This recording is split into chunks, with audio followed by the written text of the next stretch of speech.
नमस्कार। आज की जो सच्ची घटना हम आपको सुनाने जा रहा हूँ, वाकई में ये घटना सुन करके आपके रोंगटे खड़े हो जाएंगे, जो आप सोचने पे मजबूर हो जाएंगे कि कहीं ना कहीं समाज में आपके और हमारे बीच ऐसे दरिंदे भी रहते हैं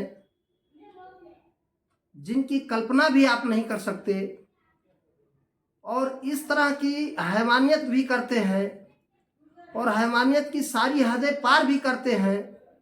और कहीं ना कहीं आपको और हमको ऐसी घटनाओं से सीख लेने की ज़रूरत है कि ताकि भविष्य में इस तरह की किसी भी प्रकार की कोई घटना ना हो और ऐसे लोगों के ऊपर इस तरह से कार्रवाई भी हो जो इतिहास के पन्नों में दर्ज होना चाहिए। और आज जब मैं इस कहानी को पढ़ रहा था तो दोस्तों मैं आपको क्या बताऊं, मैं इस कहानी को पढ़ते पढ़ते मेरे आंखों में कहीं ना कहीं आंसू आ जाते हैं और मैं ये सोचने लगता हूं कि हमने अपने न्यूज़ 7 तक की एपिसोड में ये पहली घटना ऐसा हुआ है कि जो इस घटना को सुनने के बाद में, पढ़ने के बाद में आंखों में आंसू आ जाता है और अपने आप को कहीं ना कहीं ये सोचना पड़ा कि आज मैं इस कहानी को आप लोगों के सामने कैसे बयां करूं। और इस कहानी में इतना ही दर्दनाक वाकया और इतना दर्दनाक घटना होता है जो आप सोचने पे मजबूर हो जाएंगे कि समाज में इस तरह से भी लोग रहते हैं क्या। तो चलिए जानते हैं कि ये पूरी घटना कहाँ की है और कैसे हुई और इसकी सच्चाई क्या है। कहानी शुरू होती है, इससे पहले आपसे एक अनुरोध है कि जो भाई जो बहन हमारे इस चैनल पे नए हैं तो आप न्यूज़ 7 तक की परिवार की एक हिस्सा बने और इसी तरह से हम हर दिन एक सच्ची कहानी लेकर के रात को 8 बजे आते हैं। और ये कहानी सुनाने का उद्देश्य किसी की भावनाओं को ठेस पहुंचाना नहीं बल्कि आपको सावधान और सतर्क करना है। तो चलिए देर ना करते हुए कहानी की तरफ बढ़ते हैं। दरअसल उत्तर प्रदेश के वाराणसी में एक जगह का नाम होता है रेवड़ी तालाब और इसी इलाका का रहने वाला एक व्यक्ति का नाम होता है अब्दुल। और अब्दुल के परिवार में 3 बेटे थे और 2 बेटियां थीं और उनकी पत्नी होती है, जिसमें 2 बेटियों में एक का नाम सलीमा होता है और दूसरी बेटी का नाम फातिमा होता है। सालिमा जिसकी उम्र अभी 18 साल है और फातिमा की उम्र मात्र अभी 7 साल होता है। अब ये परिवार बहुत आराम से हंसी खुशी से अपना ज़िंदगी जिया करता है। एक साधारण परिवार है, किसी भी प्रकार की कोई प्रॉब्लम नहीं है। जो अब्दुल होते हैं वो अपने घर में रहते हैं, खेती बाड़ी का काम करते हैं, बाल बच्चों के बीच में अपना परिवार का भरण पोषण करते हैं और घर में आराम से रहते हैं। एक दिन की बात होती है कि अब्दुल की जो सबसे छोटी बेटी होती है जिसका नाम फातिमा होता है, उसका तबीयत खराब हो जाता है। तबीयत खराब होता है तो अक्सर आपको पता होगा घर के लोग जो होते हैं बहुत सारे हॉस्पिटल में लेके जाते हैं, इलाज पानी करवाते हैं। तो इसी तरह से अब्दुल जो है अपने छोटे बेटी की जो फातिमा होती है उसके इलाज के लिए वो काफ़ी जगह पर लेके गए। बहुत काफ़ी दिन से उसका तबीयत ठीक नहीं हो पा रहा था।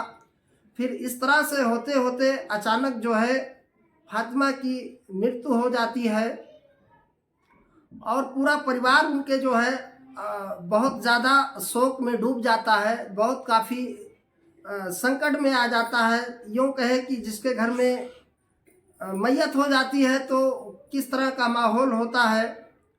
काफ़ी घर के लोगों का रो रो करके बुरा हाल होता है, काफ़ी परेशान होते हैं।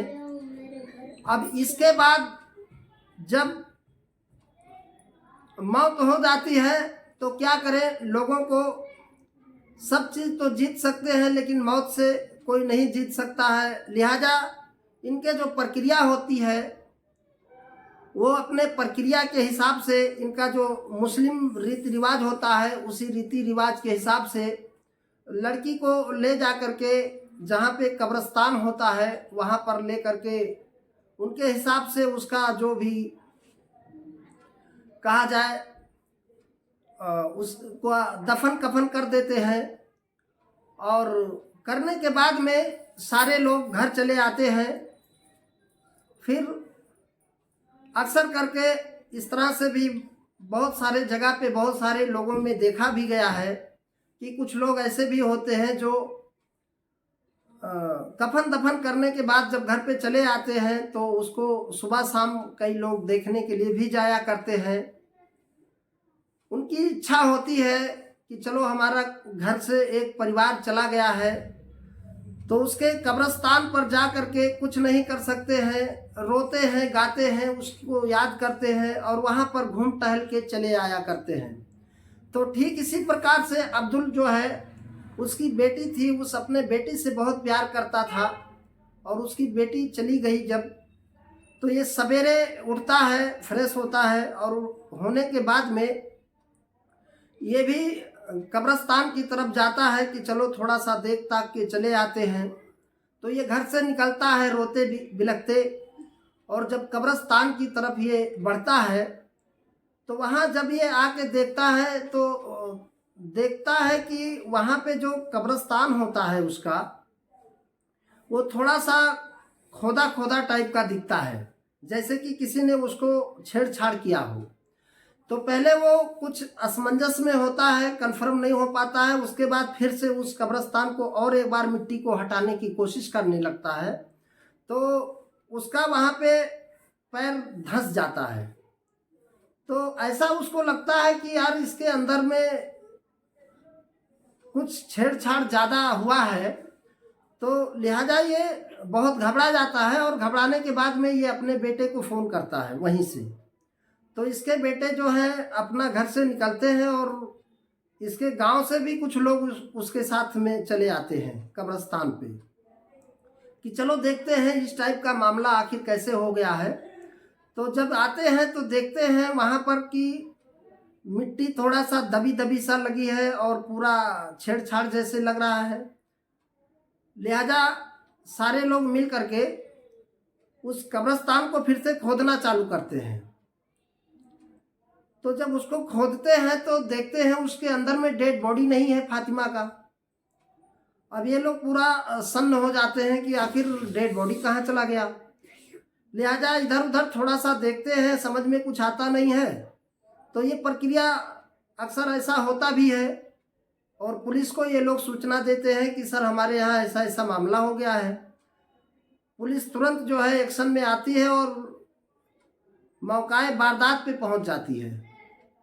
अब पुलिस वहाँ जब पहुँचती है तो इनसे पूछती है अब्दुल से कि ये बताओ तुम्हारा किसी के साथ कोई दुश्मनी अगर है या तुमको किसी के ऊपर शक है तब भी बता सकते हो।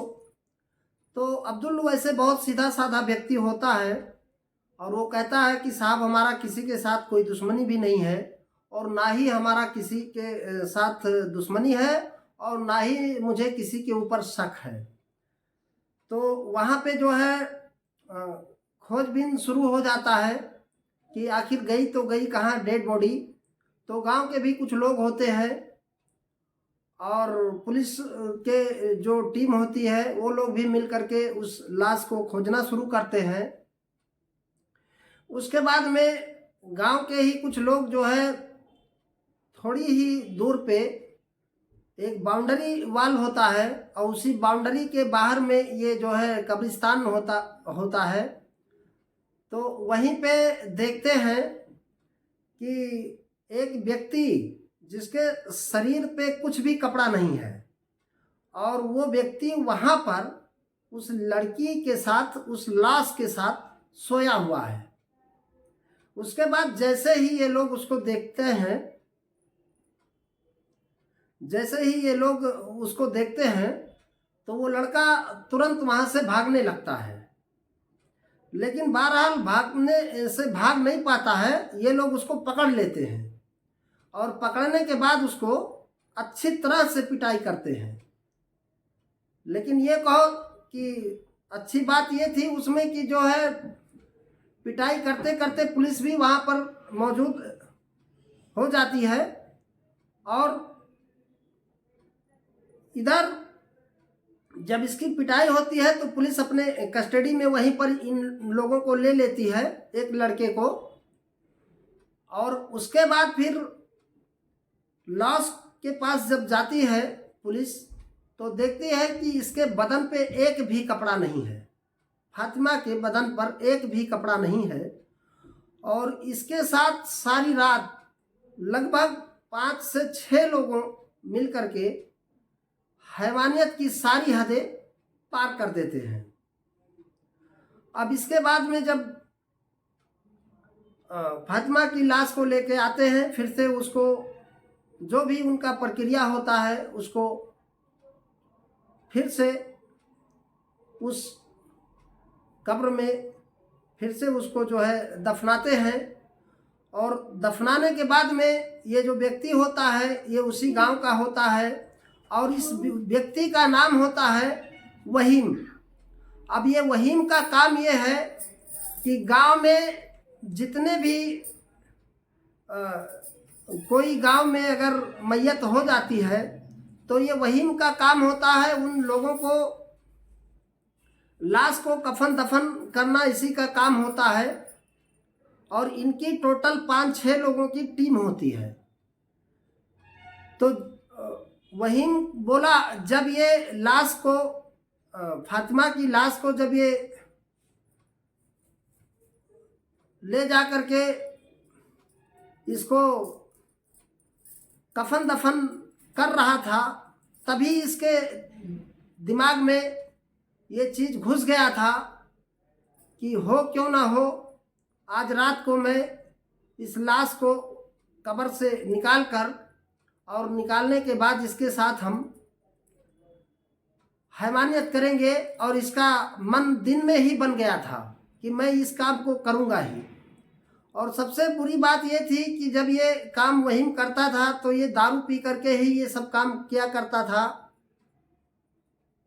तो इस तरह से जब इसका खुलासा होता है तो ये भी पता चलता है कि वहीम इतना खतरनाक और इतना शैतान प्रवृत्ति का आदमी था कि गांव में जितने भी मैयत होते थे लगभग बहुत सारे लोगों के साथ, चाहे वो जवान लड़की हो चाहे वो छोटा लड़की हो, ये ऐसे लोगों को हमेशा अपना शिकार बनाते हुए काफ़ी दिनों से आ रहा था। ये वहाँ पर दिन में कफन दफन का काम करता